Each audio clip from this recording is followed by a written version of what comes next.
আসসালামু আলাইকুম, সবাই কেমন আছেন? আশা করি ভালো আছেন। আমরাও ভালো আছি উপর আল্লাহর রহমতে, আপনাদের দোয়ায় ও ভালোবাসায়।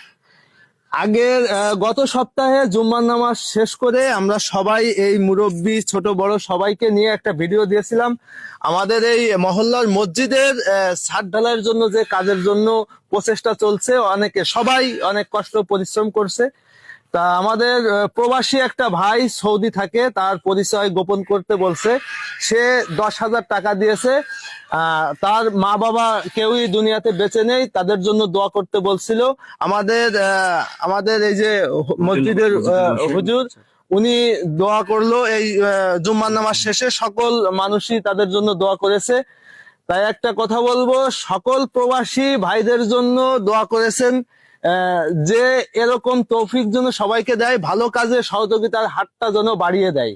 এই যে আমাদের কেশিয়ার কাকা, এই যে কাকা 10,000 টাকা, আপনি কি বুঝে পাইছেন? ইনশাল্লাহ আমরা বুঝে পাইছি।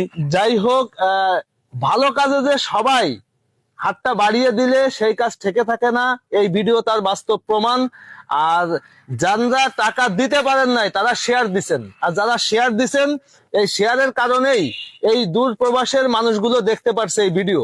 যখনই দেখতে পারছে আর তখনই এই সহযোগিতার হাতটা তারা বাড়িয়ে দিছে। আর এই যে 10,000 টাকা আপনাদের জন্য কিন্তু আসছে, আপনারা শেয়ার না দিলে তার কাছে পৌঁছাতো না, আর সে জানতেও পারতো না। এই জন্য ভালো কাজের ভালো ভিডিওগুলো আপনারা পর্যাপ্ত শেয়ার করবেন, যাতে এই কাজ ঠেকে না থাকে। আল্লাহর ঘর মসজিদের কাজ কখনো ঠেকে থাকে না, যাতে আমাদের সহজ হয়ে যায়। আচ্ছা কাকা, আমার কথাগুলো কি ঠিক আছে কাকা? ইনশাল্লাহ ঠিক আছে। যাই হোক, এই রমজানের আগে যেন আমরা ছাদের কাজ শুরু করতে পারি এবং শেষ করতে পারি। আমরা যেন তারাবির নামাজ এই ছাদ ক্লিয়ার হওয়ার পরে যেন আমরা নামাজ আদায় করতে পারি। কাকা কি বলেন? ইনশাল্লাহ।